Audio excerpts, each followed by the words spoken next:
కడాన అహంభావం ఎంతవరకు వెళ్ళిందంటే సినీ ప్రముఖులు కూడా శాసించే పరిస్థితికి వెళ్లారు.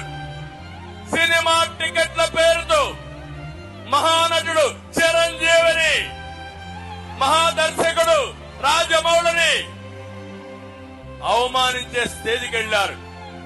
ఇంకో పక్క నిన్నే చూశారు, హనుమా విహారీ వైసీపీ వేధింపులు తట్టుకోలేక పారిపోయాడంటే ఎంత టెర్రరిజమో ఒక్కసారి మీరు గుర్తుపెట్టుకోవాల్సిన అవసరం ఉంది. నేను బాధపడ్డా, చాలా వరకు నొచ్చుకున్నా, జీవితంలో ఇలాంటి జరగకూడదు అనుకున్నా అలాంటి జరిగే పరిస్థితి వచ్చింది. అందుకే నేను మిమ్మల్ని అందరినీ ఒకే విషయం అడుగుతున్నా. వై నాట్ 175 అంటున్నాడు జగన్.